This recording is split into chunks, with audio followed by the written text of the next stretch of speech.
Corey, I mean, there's been so many accolades lately for your players with league awards and West All-Stars and now League All-Stars. How gratifying is it to see your players rewarded as they are individually as much as you're focusing on the team element right now? Yeah, you're happy for them just to get that recognition. What I love about these guys is they are team first guys, but I don't care who you are. It's nice to get recognized for the work you put in individually too. So just happy, proud of the work that they've been able to put together throughout the season, and seems that everybody else noticed as well. How much is that when there's a lot of All-Stars, etc., that's almost always in line with a winning team. What does that say about your team when you've got a lot of them? Because when teams struggle, generally they don't have many All-Stars, etc. Yeah, I don't know. I mean, I would trust you on that because I know you're looking at that kind of stuff. It's just, but yeah, generally, you look at teams that, have had good years, and usually that's a credit to players making great plays, and certainly, we've got a lot of guys who I feel are all-star caliber players. The fact that we're here in this moment, I think, would reflect that we're a pretty good team. So yeah, that probably correlates a little bit for sure. But I know no matter how many all-stars that you have, it doesn't always equal winning the last game, right? So quite frankly, it's going to be the other guys that didn't get the nod that are going to have to be playing at that kind of level as well. Corey, your first year here with the Bombers Riders rivalry, just your thoughts on it, and kind of this will be the fourth meeting, including preseason this year with them. Yeah, no, fifth, I believe, right? So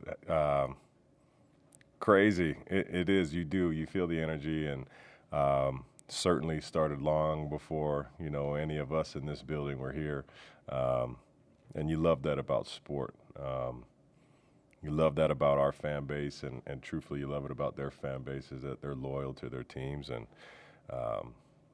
man, what an honor it is to just be a part of that. So know how much it would mean for our fan base to go in there and come out with a win, for bragging rights, so to speak. But you just love it.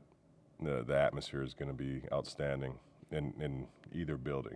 Anytime the Bombers are here, the crowd is amongst the best you're going to get for the year, right? So just honored to be a part of it.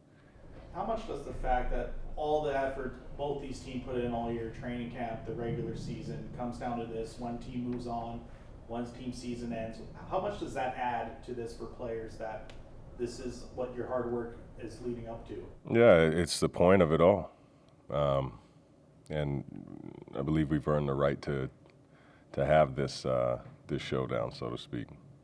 But this is what we do it for, The accolades, like I said, for those guys is awesome. They'll have that forever. But I know that they're looking at bigger things. So we got to take care of business this week, just like we had to do last week. And that's been our focus, is just focusing on the now and want to know. Corey, what's the origin of 1-0 this week? How did that become such a mantra? Yeah, you know what? I got to shout out, another coach that's rolling out right now.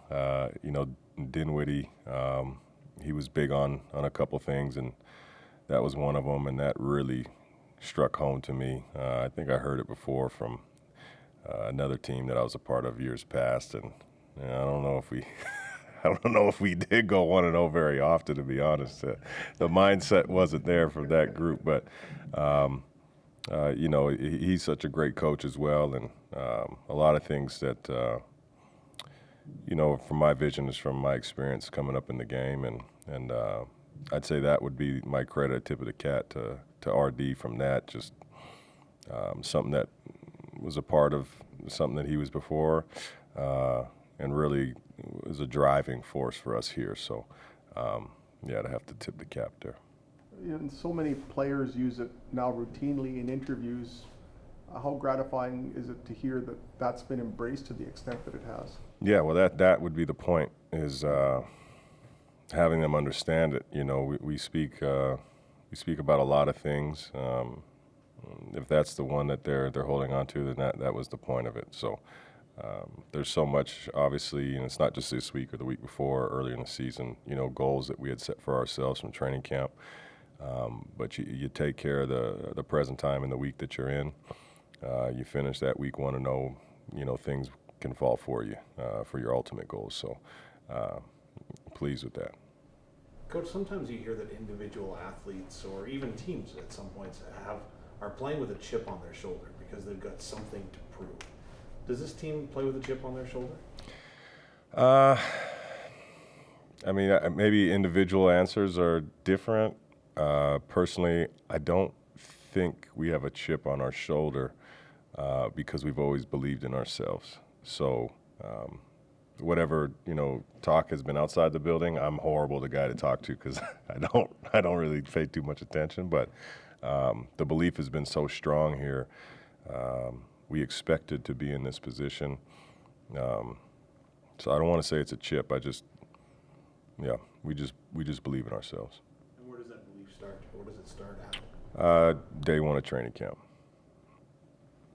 Brett Loftus said a few times that he looks at those championship years that are posted on the north end of the stadium and sees those empty panes beside them and just really he finds that a motivator. Have you in any idle moments taken a look at those 4 years and maybe the blanks that could be filled in? Yeah, daily, every day, every single day before practice starts. What goes to your mind when you look at them? What does that? It is. I think just the simple motivating factors. It's just I can't believe that there's only those 4 there. For such an unbelievable organization, it's motivating for everybody. But got to go 1-0 each week from here on out to add to that. Awesome. Thanks, Thanks, Corey. Corey. Thanks, guys. Appreciate you.